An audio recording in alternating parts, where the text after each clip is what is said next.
So we'll get started. So today, what we're here to talk about is, are the government's claimed benefits of this and advantages of this site real? Will it tackle homelessness in Enfield? So I'm going to take the second of those first, if you like, and I'm going to go over a number of aspects of what I think smoke and mirrors is probably a very good way of describing what we call the government's narrative about house building, and why we feel that it doesn't really cover. There's a lot about it which doesn't ring true to us, and so I want to go over some of those arguments and bring in some new things which I haven't talked about before. And then when I've done that, Carol's going to talk about smoke and mirrors in Enfield in particular. And so yeah, welcome to everybody today. We, if you have things you'd like to ask or things you'd like to say, please do put it in the chat. We will have a Q&A session after, and I'm hoping that we will be finished by about 1:30. We'll keep going till about 1:45 if we have lots to say and lots of questions. Otherwise, yeah, we'll be done by 1:30. Did I say 12:30? Anyway.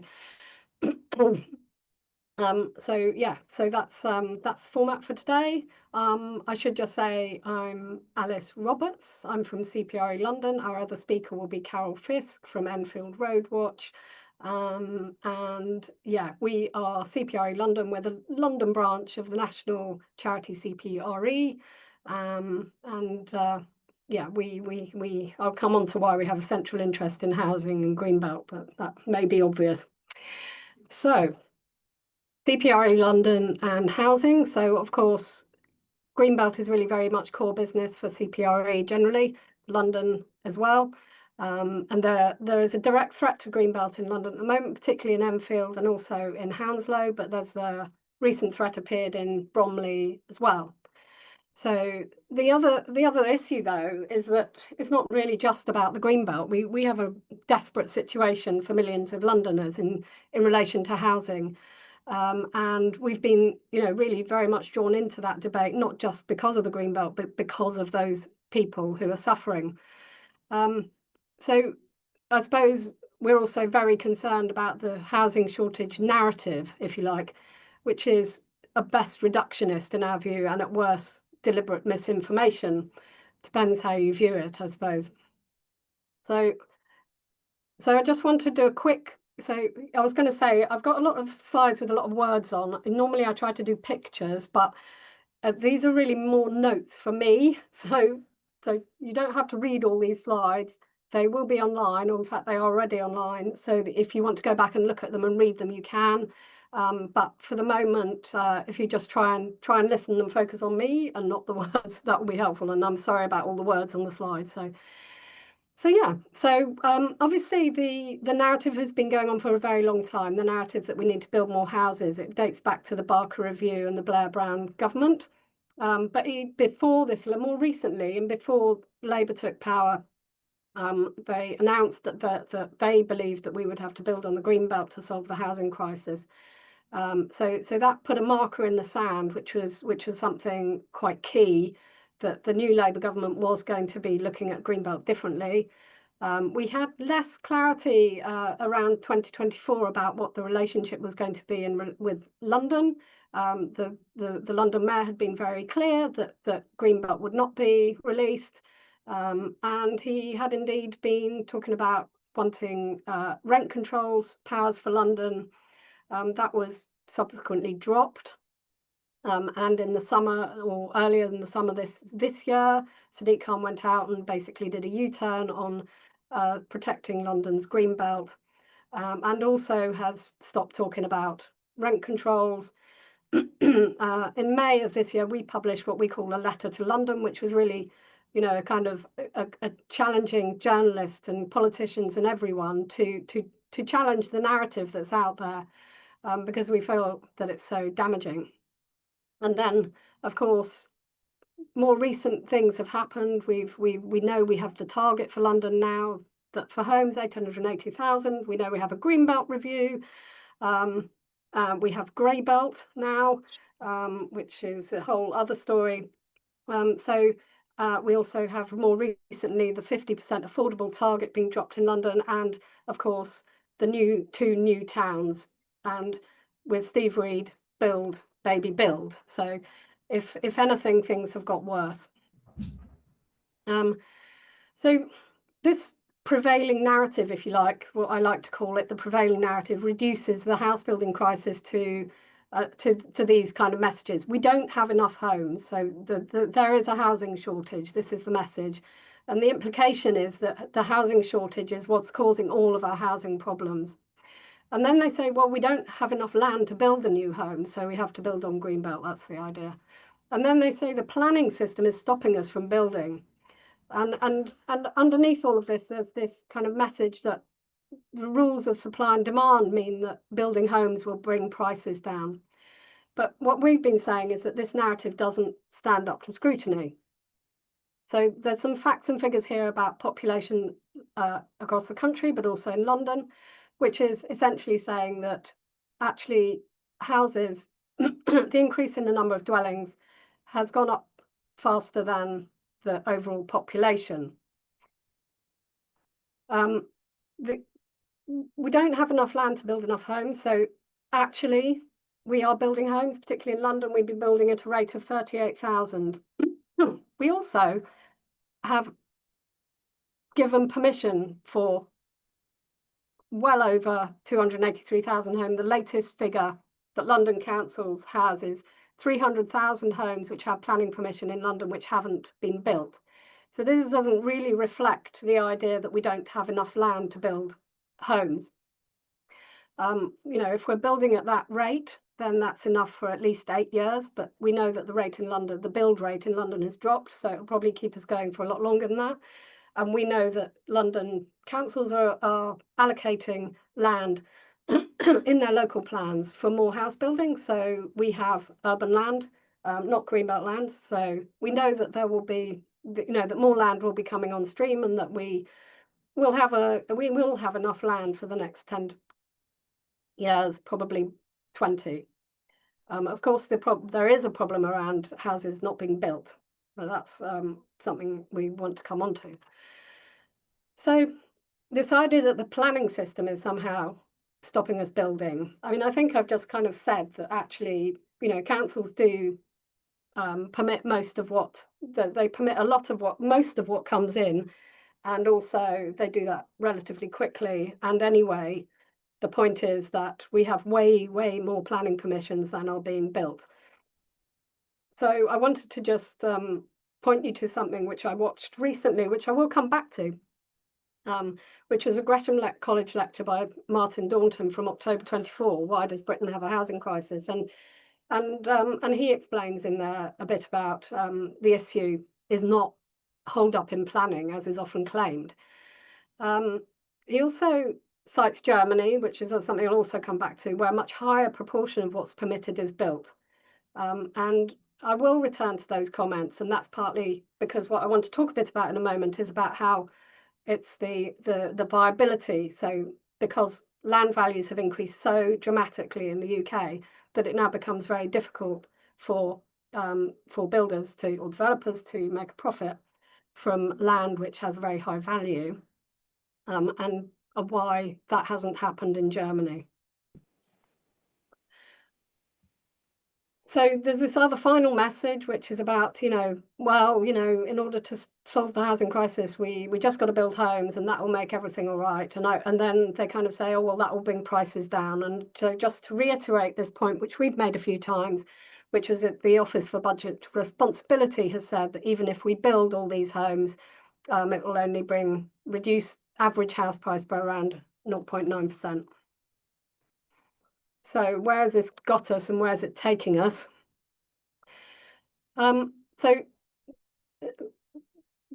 this narrative has, as it's either ended up with or it's part of the narrative with housing targets. So housing targets are these things which are not actually about house building. They're about allocating land in order to build houses. So councils have to allocate a certain amount of land.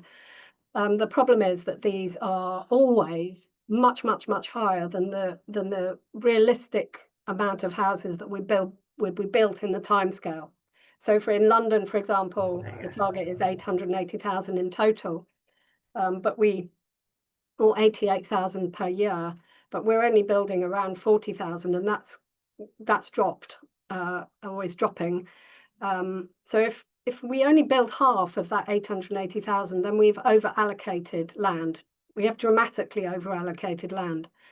The problem is that because they say 880,000, we have to find the space for 880,000. That forces the release of greenbelt. They say we have to release greenbelt because we don't have the space for all this, which is something we would challenge anyway, to be honest. But that's where we are. So what happens is we do end up with greenbelt being released, and in London we have resisted that for a long time, but the pressure is now here. Across the country, green fields and greenbelt have been being released, as a result of this targets issue for a very long time. Brownfield first principle is undermined. We don't actually get any more houses, and we certainly don't deal with affordability. What we end up with, in fact, is urban sprawl. So green land is allocated for housing. We lose our green sites. We end up with high carbon, low density, car dependent development. We build what we used to call dormitory towns, which are cut off with no town centre. House prices just continue to rise. Rents continue to rise. So it's a lose-lose scenario that we've been living with for 40 to 50 years, and we're kind of perhaps reaching the apex of that, which is why partly why we've suddenly seen a big crash in house building, because land prices are now so high that it's very difficult to make a profit. So yeah, where we've got to a housing strategy that isn't really a housing strategy. It's just a house building strategy that's based on what house builders need or want. Land released in areas where profits are highest, countryside is lost, brownfield sites lie idle. What we really need is something which tackles all aspects of housing. And I suppose that it's distracted us from the real crisis and from the real causes and from the real solutions. So, of course, we know that the real crisis is about affordability and security and even safety in houses which are unsafe for reasons like being covered in mold, that kind of thing. We know that the real causes of the crisis lie in the cheap credit reforms in the 80s, treating housing as an investment, failure to control land value, loss of council housing, and so on. I'll come on to that in a moment. And then, distracting from real solutions. So stopping fueling that demand, or the fueling the amount of money in the demand side, stopping us from thinking about building social, although of course there has been some movement on that recently, thinking about right to buy and so forth. So I did want to talk about where it all started, because I think this is a really good way of understanding why we've got to where we are. So the Town and Country Planning Act, which created Greenbelt, also went alongside a land tax, and the land tax was really, really important because what it understood was that if you create value, if you make a differential, if you protect land, eventually it suppresses the value of that land versus land with planning permission. And if you don't stop profiting, if you don't stop people, individuals, developers, speculators profiting from an uplift in value, then land prices and land values just start to spiral. So what happened, and this was quite interesting, that I also listened to in this lecture that I spoke about, and which I certainly recommend you listen to, is that was introduced at the time. There was a land value tax that was introduced so that if you got planning permission, you couldn't benefit from the gain of the land value. So that was abolished, reintroduced, abolished again, reintroduced, and then finally it was abolished in the 1980s. But the 1980s were also the time when we saw the liberalisation of the financial markets. So that put much more money in the hands of buyers. So prior to that, I could have got a mortgage, but it would have been much harder to get, and it would have been smaller, and it would have been a very specifically related to my salary and what I could afford. After the liberalisation, many more people could get access to credit and more credit. So that put money into the hands of buyers and fueled house prices. The right to buy was introduced, of course. So we lost social homes, which were never replaced. And also rent controls were more rigid up until then, and they were largely repealed in 1988. So 40 years later, where has this left us? Prices very high. We've lost housing stock in the social housing sector. That's put more people in the private rented sector. And pressure on private rented sector has also increased because people can't get out of it because they can't buy because prices are so high.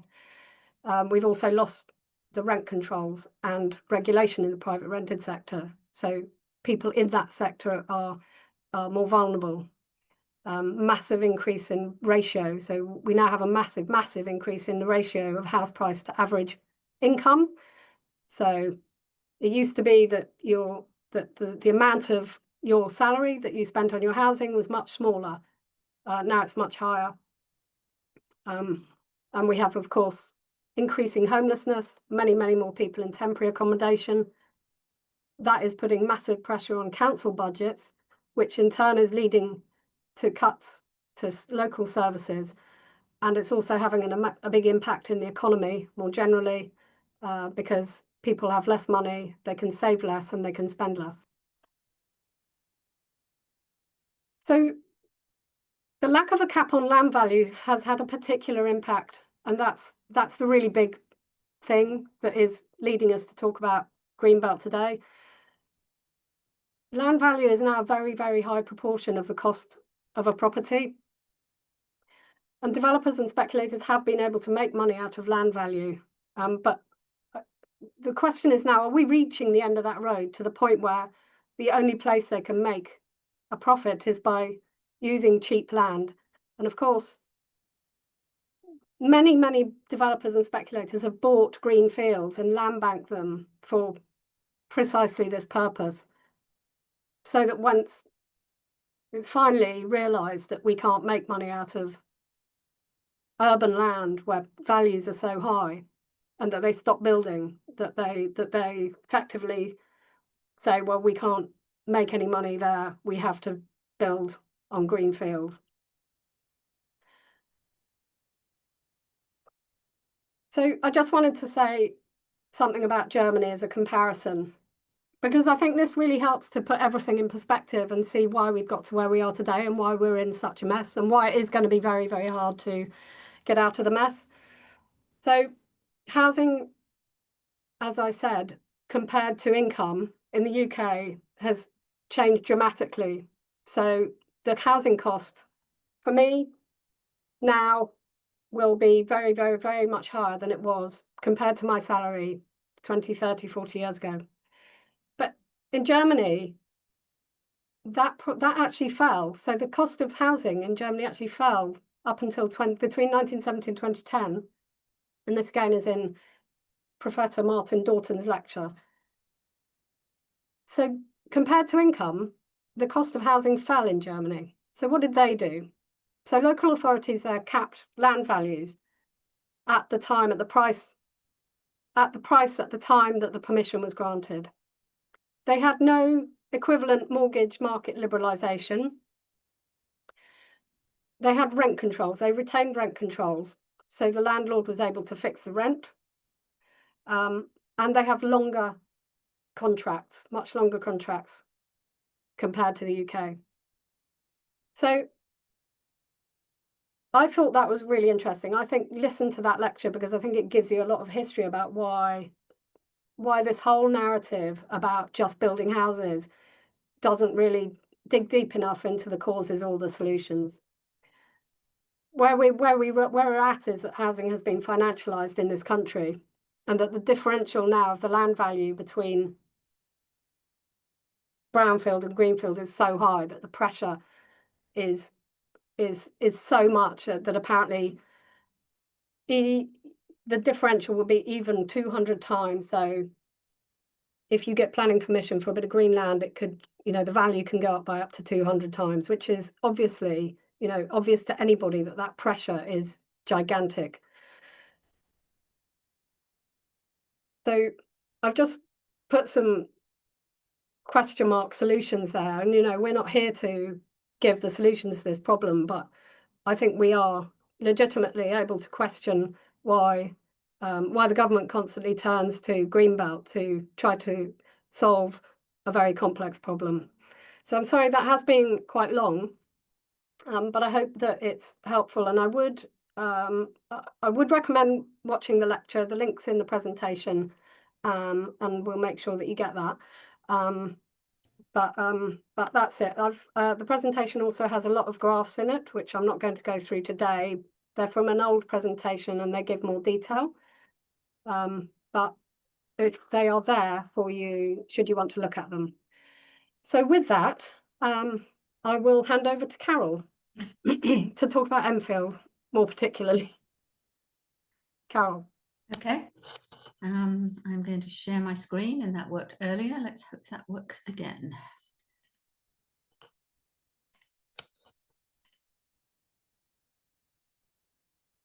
Right, hopefully you can all see that. Can you confirm? Can you confirm, Alice, that you can see that? I can see it, yeah. Yes. Okay, right, off we go then. Just a bit of background on Enfield RoadWatch and Enfield itself. Enfield RoadWatch was formed about 10 years ago to protect Enfield's Greenbelt. That was when the pressures to build on parts of the Greenbelt started. And I can only say it's accelerated momentously. And this year is probably the worst year for pressures on the Greenbelt. So we are, pedaling hard, trying to keep it at bay. But Enfield is 37% Greenbelt for now. Much of that is owned by the council, and it's either 14 or 17 farms, I think, mostly used for grazing, but some are arable. I noticed the other day 2 large fields of Swedes growing very happily in our Greenbelt. Vicarage Farm is a large farm that's owned by Coma Homes, who have, as we know, a fairly bad reputation and an even worse reputation in Enfield. And then there's an area of gardener centres known as Cruise Hill, which is horticultural, although it has, as all these places do, turned into more of a mixed economy. But the uses are still permitted under horticultural use. It's still in the Greenbelt. And it's a big employment centre. So we consider that an important area. It draws in visitors from all over the region. And most of the Greenbelt is accessible via a network of footpaths, although the council would like to argue to the contrary. We think it's a very beautiful area. It's the last remaining part of the historic Enfield Chase, which was a large royal hunting ground that goes back to the Middle Ages. It was enclosed in 1877. And so what we see these days are the post-enclosure farm fields and hedgerows. From the air, it's just a very attractive site with all these hedges and old trees. And so far, it has been protected by its Greenbelt status. And up until the last couple of years, the mayor of London was adamant that we were not going to be building on Enfield's Greenbelt. To a degree, that still holds true. We're going through our local plan examination, and because of the timing, we're still being examined under the 2021 London plan, which did protect Greenbelt, but that's kind of all up for grabs at the moment. So the draft Enfield plan, the council, which is very financially strapped, has designated 2 areas of Greenbelt for development. Cruise Hill, the garden centres, it's sort of like a scorched earth approach, because many of those businesses are 3-4 generation businesses employing lots of people, very successful businesses, but they seem to want to get rid of everything and start all over again. Apart from the garden centres, the Cruise Hill allocation does include a very successful heritage golf course and quite a lot of green space and fields. So it's not all what could be considered grey belt.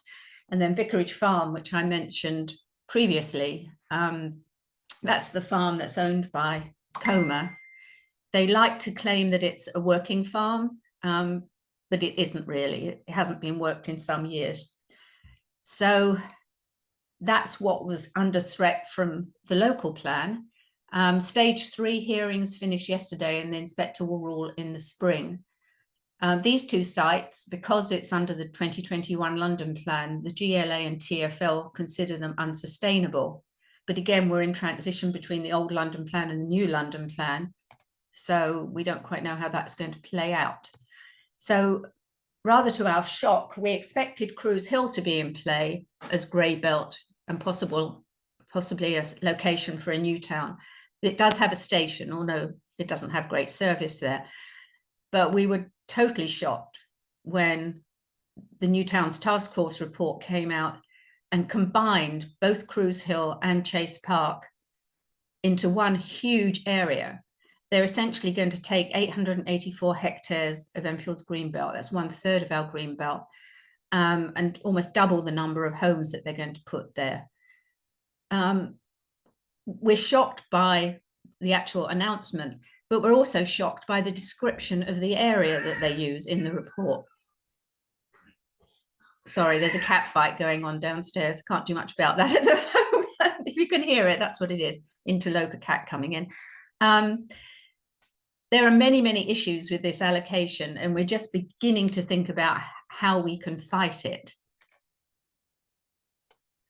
The report is very vague.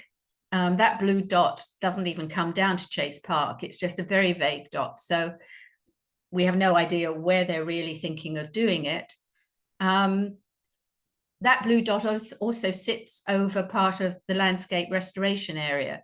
Enfield is designating the green belt that's not to be built on in their plan as a landscape restoration area. And there's been a lot of work by volunteers and the council and a lot of money invested in tree planting, and money from the government, huge DEFRA grants, and another DEFRA grant is imminent.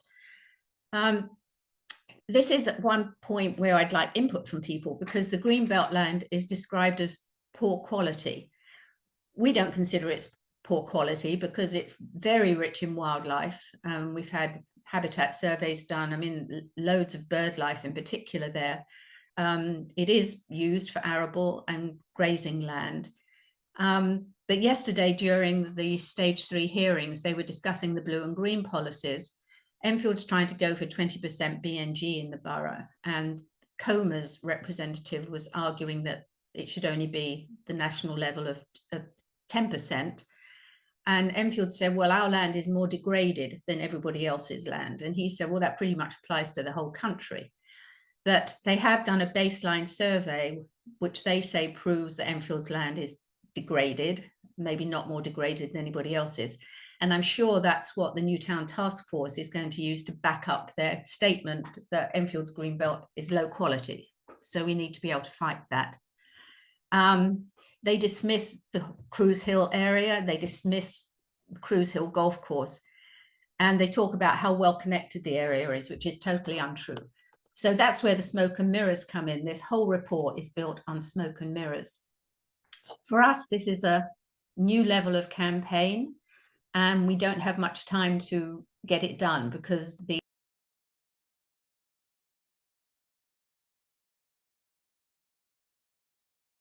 Why have I been muted? No?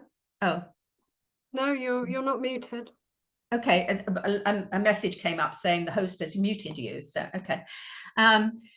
The list of 12 new town sites is supposed to be confirmed in spring of next year. So we don't have a lot of time to fight this.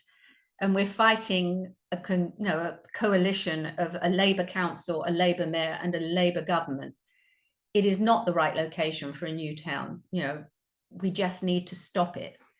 So we would like you to share your ideas. We are moving ahead with various ideas we've got, trying to get people fighting for us in the House of Lords and in the House of Commons. But it's very difficult. So please give us any ideas that you have. And that's the end of my report.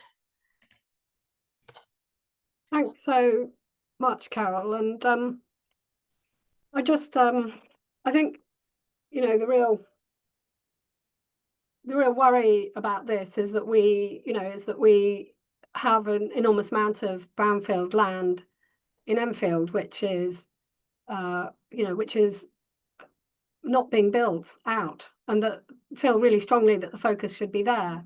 And had they thought about the scale of the Meridian water development, for example, and that if government resources could be focused on getting that built, then that would be a much more helpful intervention from the government rather than simply talking about taking a large area of greenbelt, which is going to be massively controversial and take an incredibly long time.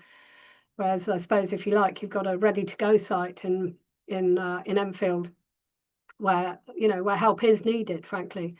So I don't know if anybody has questions. There haven't been many questions, but if you you can either raise your hand or put something in the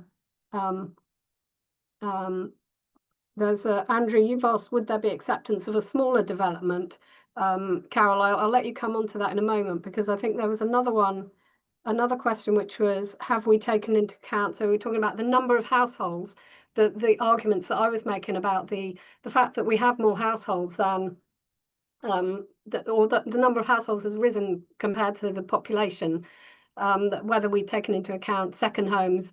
I mean, I think that there's a whole discussion there around, not just around second homes, but empty homes, underused homes, if you like, so under occupancy, which is a result of people not being able to downsize or shift or move to where they want because of problems in the housing market. So I think that it's not really just about second homes, it's about a whole set of structural problems in the market. You might talk about Airbnbs as well, and different problems will relate to different parts of the country. But I think what I'm trying to say is that if we just reduce this whole thing to numbers of houses, then we're missing a whole lot of other very big structural problems in different parts of the housing market. So we've got house purchase, private rented sector, social housing, and indeed now we have temporary housing too, and all of that can't be reduced to the number of houses that we have. So yeah, Sue. Yes, just a question, because I'm quite unclear about all the regulations. But would I be right in thinking that the one benefit of it being a new town would be that there are much tighter regulations about the provision of infrastructure than if, for example, the local council just builds? I mean, I'm dead against it becoming a new town, but I just want to be accurate in the situation, because I do worry about all these buildings going up with no schools, no doctors, no shops, no anything, which I believe with a new town you would have to have. So, sorry, I was just going to say something which completely gone out of my infrastructure. Sorry. So I'm going to let Carol respond in relation to Enfield. But what I did want to say was, if you build in greenfield sites, you have to provide, you have to build the primary infrastructure, which I might say you might call energy. So you have to put in energy networks, you have to put in water, everything like that. But you also have to put in all the roads. So there's nothing there, all of the access. So that has a huge cost to it. So whether you can then afford to build all the infrastructure, which is the doctors, schools, hospitals, etc., is a whole other question. So I think this is why new towns have fallen down in the past, and there has been a history of new towns not being built. So governments announcing garden towns, new towns, and then they don't eventually happen. But Carol, have you?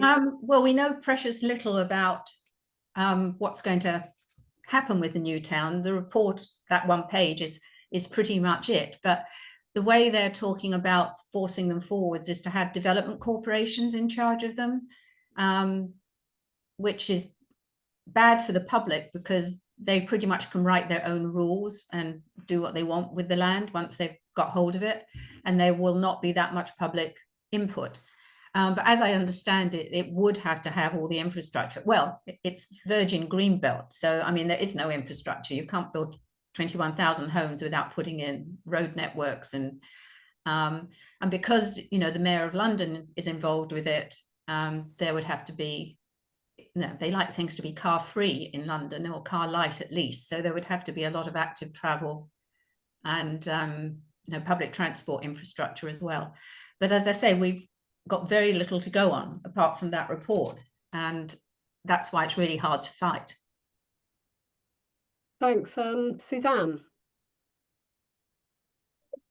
Yeah, thanks, Alice, and Carol. Thanks, really good presentations. I got a lot out of them. I think I know the answer to this question, but I just wanted to be really clear in relation to the new town.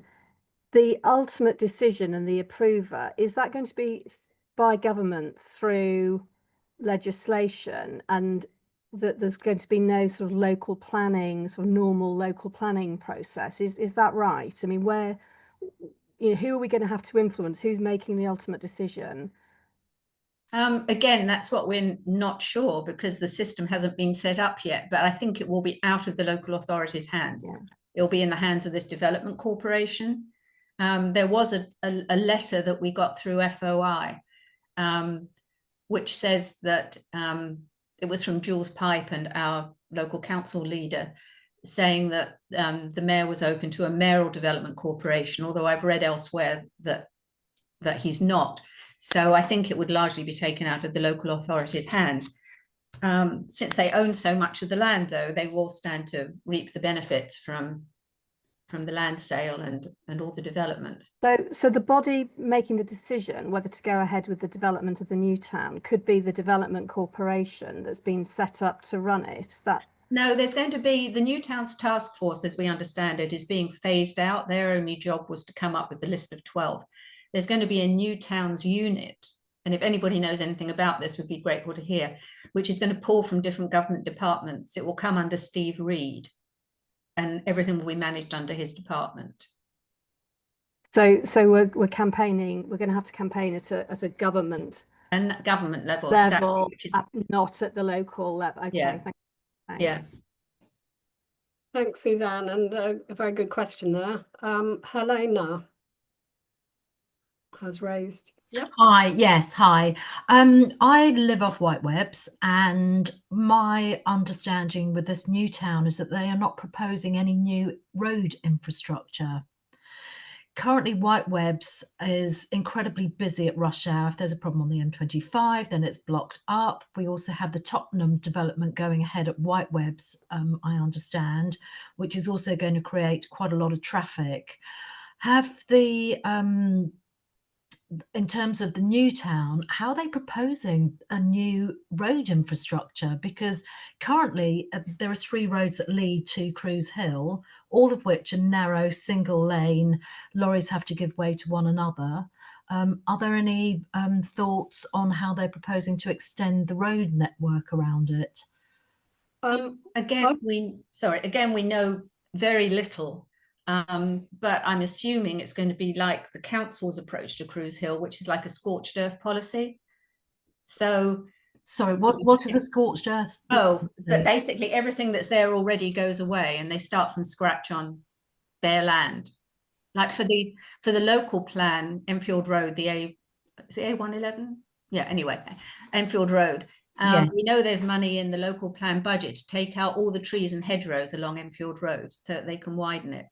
So, I mean, I think that they will just be brutal with the environment and end up with as much cleared space as they can, so they can start from scratch. I mean, I think we can speculate in relation to the specific site, but of course we don't know enough yet. But what we do know is where developments have been built outside of London or outside of towns and cities, even where they have a train station. So there's often this very heavy reliance on there is a train station. We should build around it. But and I've said this before in webinars. So forgive me if you've heard me say it before, but the Royal Town Planning Institute published something many years ago, I think 2016, where they showed that actually if you take a train station in the Greenbelt and you build there, then 95% roughly of trips are made by car, because of course most people are not making a trip radially either north or south. So the Cruise Hill site, for example, goes all the way to Stevenage or whatever and south into London, but your trips are likely to be local trips, so getting the kids to school, particularly if there isn't one that's been built locally and that kind of thing. So transport is a massive issue for when you build something like this, and that is one of the very big reasons why we feel that it goes massively against what this Labour mayor has always said he doesn't want, which is car dependent development, which can't rely on public transport, where you simply have to put cars in. It can't be developed car free. And yeah, so you're just adding to problems, adding to car journeys.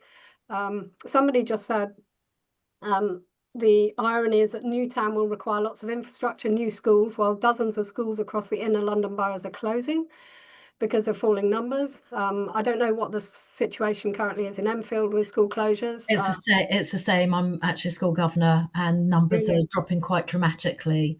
But I also have another question in terms of the businesses that are currently there. Will they be compulsory purchased? How's that going to work?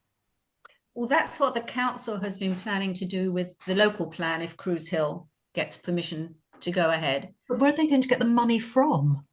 They're saying they're going to get it from the developers. Right, okay. So, I mean, that's all, the viability is all a bit up in the air. I mean, they've had their consultants in the local plan hearings, waffling on like consultants do. Whether the inspector was convinced or not, I don't know. But yeah, they think. So we're going to. Thank you. So sorry, we'll go to David Lauder and Michael Sinclair. Sorry, I should have said earlier, it might be helpful to just say if you're a local resident or if you're representing somebody, that would be really helpful to understand. Should we go to David first and then Michael Sinclair? David.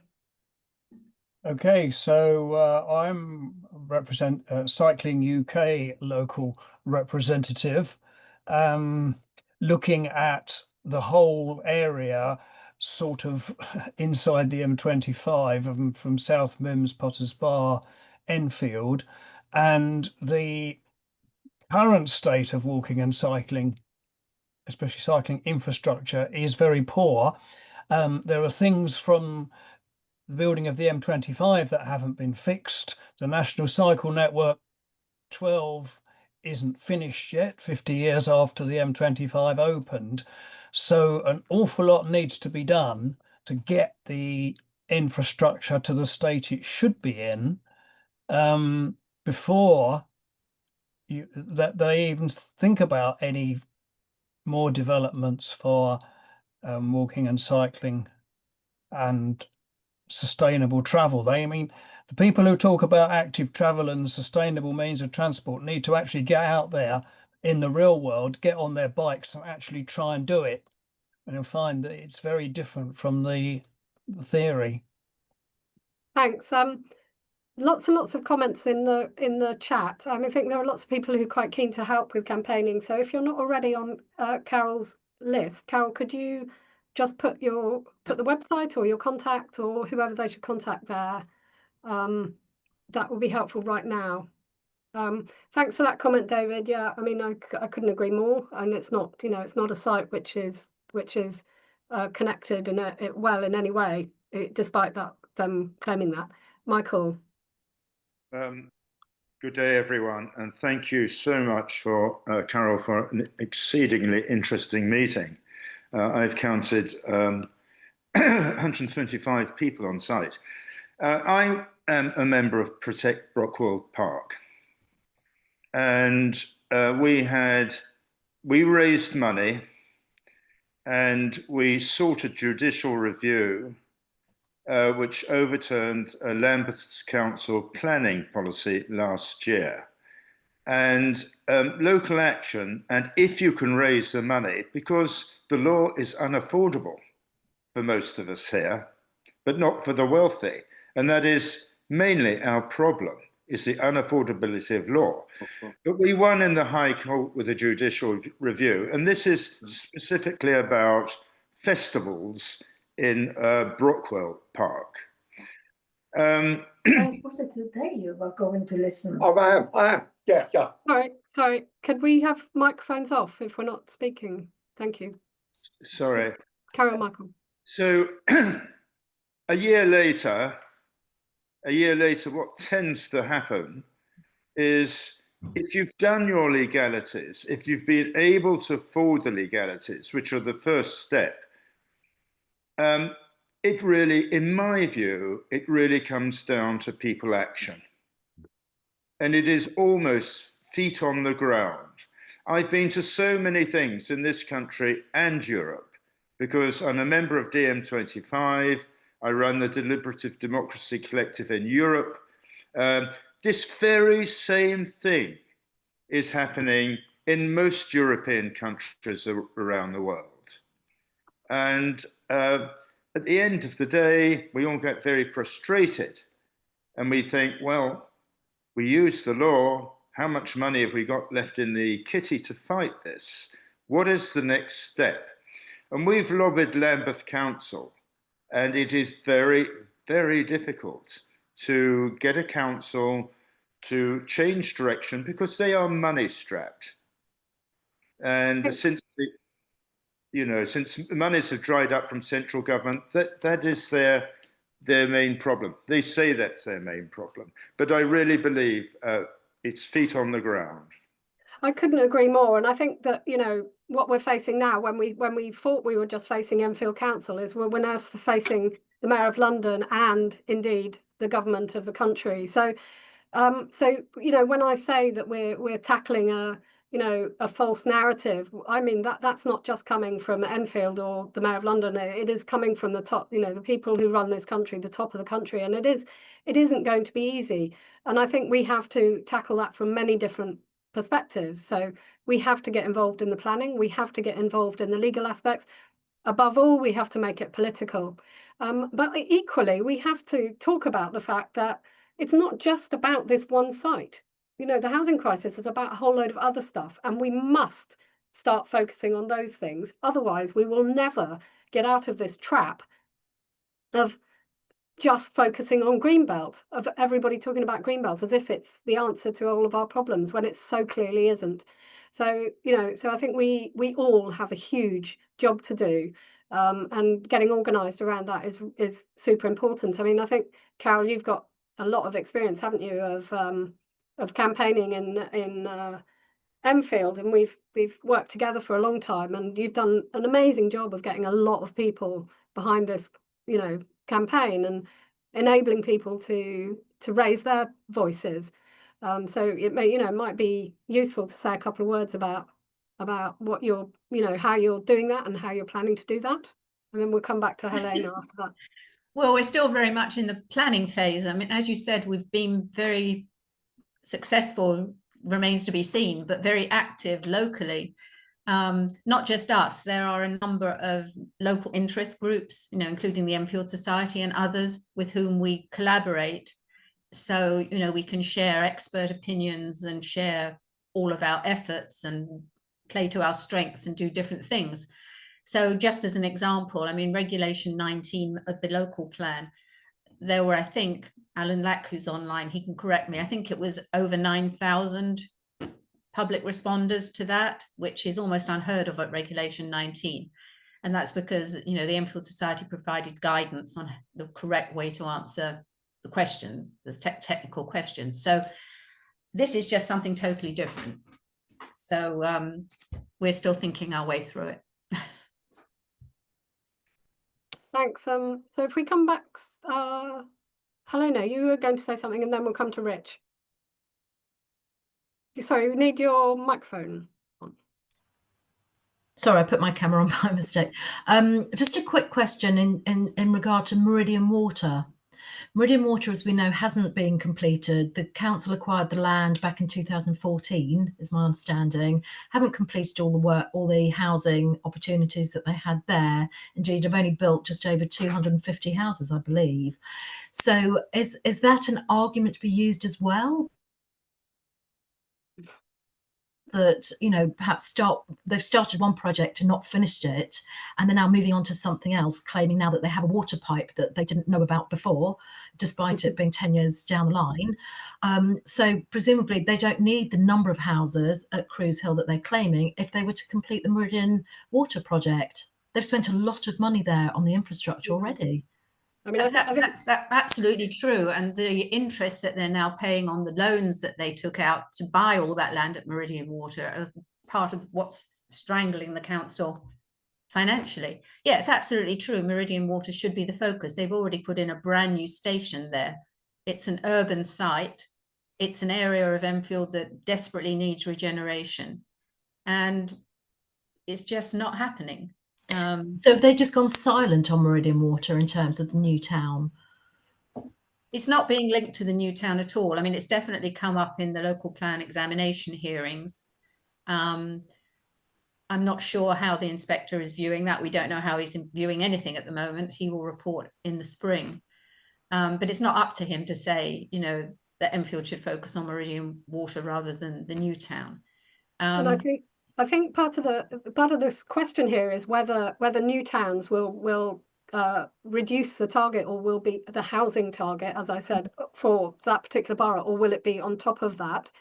And I think the problem is that it's likely to be added to the target. That's what we think, but we don't actually know. We haven't got complete clarity on that either. So yeah, it's ironic at best, isn't it? And I would say our message would be that absolutely should have focused on getting that built, and, you know, putting any government resources into that. Or is it because of funding? That was going to be my next question. Is Meridian Water funded by the local authority, whereas the new town is funded by central government? It's not just about funding. It's just that they're not recognising what is already, the existing plans or proposals or existing. Yeah, it's just about additional. Right. Okay. Thank you. Rich. Oh, you're on mute.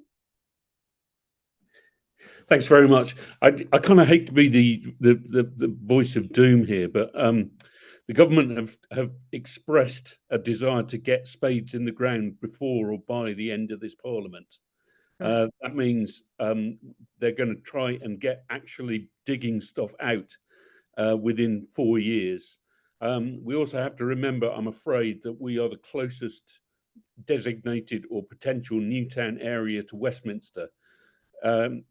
Enfield Chase is going to be the poster child of all government ministers who want to put on their high-vis jackets and helmets and be seen to be doing stuff. And the reason I bring this up at this point is that we need, we're all agreed that it's a terrible thing. We need the first steps establishing who we're going to get betrayed by the council, the mayor, our MP, and Steve Reed eventually. What is the first thing that we should all be doing to get something done? I don't really know the answer to that. I will say, a couple of the things that we have been doing while we're trying to come up with the big strategy is that, I discovered that 3 of the current ministers stopped greenbelt development in their own constituencies. So, we've written to them without using the word hypocrisy, to argue that why is it okay not to build in Wigan? Why is it okay not to build on the greenbelt in Wolverhampton or Hove, and it's okay to build in Enfield? I don't expect we'll get any response from them, but there is a level of hypocrisy going on there. So the best thing is to try and get the politicians. I know that there was some people on the call who are representatives, I guess, of Enfield Conservatives. Are there any shadow ministers that they can get in touch with or have any relationship with, who we can use as our bridgehead into Parliament? That's a very good idea. I know Joanne Laban is on the call, so yeah, she can probably get in touch with us and let us know about that. You know, we're also trying to get some champions in the House of Lords. I mean, the two Green baronesses, this would not be something they would approve of. At the moment, we just want some really hard questions to be asked. I mean, what evidence did we put in FOIs, but a lot of the information hasn't come back yet. I mean, what evidence did the New Towns Task Force use when making their decisions? You know, what were their criteria? I mean, there's just lots of things we don't know and need to know. So. Yeah, and it's extremely hard to challenge a decision when you don't know the basis upon which it was made. But I suspect that we may need to be ready to challenge a decision if it comes, because yeah, if they can't just decide something on no basis. So that might be one thing. I mean, obviously we have elections coming up, and so one thing that we can do, and we will be doing in the next few months, is to contact candidates and emphasize you know, why, not just that green, you know, that we want them to commit to not building on Greenbelt, but but the reasons why, you know, really emphasizing that this is not going to, you know, despite what, you know, what is said by politicians across the country, this will not deal with homelessness, people in temporary accommodation, and it certainly won't deal with it in the next few years, let alone 5 years. And that is what they should be focusing on. They should be focusing on really doing something about that, rather than, you know, spending 5 years trying to get something built in a you know, in a place where it shouldn't be built anyway. So I think we can certainly use elections. We're also in CPRE nationally. There's going to be some work to contact, you know, to lobby at that level. So we'll be lobbying as a you know, set of organisations, CPRE branches, and our national body. Some of the new towns are in fact within cities and towns where they should be, and so that's really, really frustrating that, you know, London has been dumped with this one, and also the other one, which is you know, in a location in Greenwich on the waterfront. So it's going to be, I think it's called something waterfront. Oh, I wish I need to know this. Thamesmead? Well, no, it's not Thamesmead. It's anyway. It's also a green area. A lot of it is green open space. It's designated open space, not protected by Greenbelt or MOL, but it is designated open space, and also it's right next to the Thames. You know what we don't understand why that wouldn't be a huge flood risk. That is quite possibly the worst place to build in London. That land should be really there to deal with flood management, which obviously over the next 24 hours we're all going to hear a lot more about, given that there's going to be some kind of Armageddon-like deluge hitting us in about 12 hours. So those are a few things that we're thinking about. And as Carol said, we'll definitely be, you know, planning strategy in more detail, both from their point of view and our point of view. Sue? Yes, just something else that occurred. In terms of transport, given that they are now building on the station car park at Cockfosters and indeed Arnos Grove, I had heard several people talk about coming in from Hertfordshire, revising their journey, coming in via Cruise Hill or somewhere else on that line, because they can still park there. And so I think that's something that also people need to be thinking about.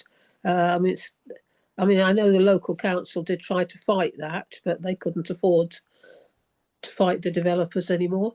But I just think that is part of the picture, isn't it? It's not just the immediate area, but it's people who are coming into the area to get to work.